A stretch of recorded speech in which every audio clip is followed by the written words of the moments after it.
అందరికీ నమస్కారం. ఈరోజు నెల్లూరు సబ్ జైలు దగ్గర వైసీపీ పార్టీ నాయకుడు సైకో జగన్ రెడ్డి మీడియా సమావేశం నిర్వహిస్తూ నారా చంద్రబాబు నాయుడు గారు ఆంధ్రప్రదేశ్లో కక్షపూరితమైన చర్యలకు పాల్పడతా ఉన్నారు, అమాయకుడైన పిన్నెల్లి రామకృష్ణారెడ్డిని జైలుకు పంపారని చెప్పి నిస్సిగ్గుగా సిగ్గు లేకుండా మాట్లాడుతూ ఉన్నాడు ఈ సైకో జగన్ రెడ్డి. నాయన పెద్ద ముత్తైదువు జగన్ రెడ్డి, నీకు కళ్ళు కనపడతా ఉన్నాయో లేదో మాకైతే అర్థం కావట్లేదు. ఎలక్షన్ జరుగుతున్న క్రమంలో బూతులోకి దూరి ఈవీఎం మిషన్ పగలగొట్టి దానికి అడ్డు వచ్చిన అక్కడున్న ఏజెంట్లని తలకాయలు పగలగొట్టి పారిపోయిన అట్లాంటి పనికి మాలిన నాయకుడిని హత్యాయత్నం కేసుల మీద కాక అతనికి సన్మానించి శాలువాలు కప్పి కిరీటాలు పెట్టాలా? ఆ నియోజకవర్గంలో బీసీలు, మైనారిటీలు, ఎస్సీ ఎస్టీలు ఈ దుర్మార్గుడి పరిపాలనలో ఎన్ని రకాల ఇబ్బందులు పడ్డారు.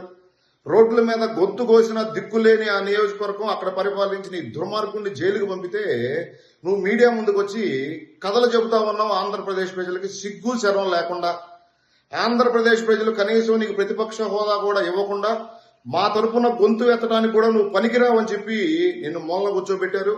ఇప్పటికైనా బుద్ధి తెచ్చుకో. నువ్వు బుద్ధి తెచ్చుకోకపోతే ఆంధ్రప్రదేశ్ ప్రజలు నీకు బుద్ధి చెప్పడానికి సిద్ధంగా ఉన్నారు. నువ్వు మాట్లాడుతూ ఉన్నావు ఇంకా నారా చంద్రబాబు నాయుడు గారు హామీలు అమలు చేయట్లేదని. నువ్వు 5 సంవత్సరాలలో ఆంధ్రప్రదేశ్ ప్రజల్ని మభ్యపెట్టి అధికారం పొంది నువ్వేమీ పీకలేకపోయావు. అందుకే ఆంధ్రప్రదేశ్ ప్రజలు నీ ముఖ్యమంత్రి కుర్చీని పీకేశారు. నారా చంద్రబాబు నాయుడు గారు ముఖ్యమంత్రిగా ప్రమాణ స్వీకారం చేసిన 20 రోజుల్లో 1000 రూపాయల పెన్షన్ పెంచడం జరిగింది. వికలాంగులకి రెట్టింపు పెన్షన్ ఇవ్వడం జరిగింది. వారం రోజుల్లో ఉచిత ఇసుకని అందివ్వబోతా ఉన్నారు. నువ్వేదైతే రాష్ట్ర ప్రజల్ని భయభ్రాంతులకు గురి చేయడానికి తీసుకొచ్చిన ల్యాండ్ టైటిలింగ్ యాక్ట్ రద్దు చేయడం జరిగింది. అమరావతి నిర్మాణాన్ని, పోలవరం నిర్మాణాన్ని పరుగులు పెట్టించేందుకు ఆయన కసరత్తు ప్రారంభించాడు. నువ్వు ఈ రాష్ట్రంలో ఉండవు. ఆ బెంగళూరు ప్యాలెస్ లోనో, ఆ తాడేపల్లి ప్యాలెస్ లోనో, లేకపోతే పులివెందల ప్యాలెస్ లోనో గదిలో తలుపేసుకుని కూర్చొని నువ్వు పబ్జీ ఆడుకుంటూ రాష్ట్రంలో ఏం జరుగుతుందో తెలియకుండా అవాకులు చవాకులు పేరితే ఖచ్చితంగా నీకు తగిన బుద్ధి చెబుతామని చెప్పి నిన్ను మేము హెచ్చరిస్తా ఉన్నాం. అందరికీ నమస్కారం.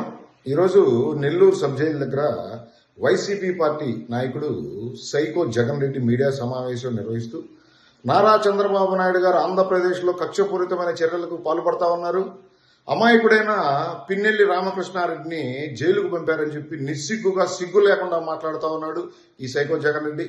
నాయన పెద్ద ముత్తైదువు జగన్ రెడ్డి,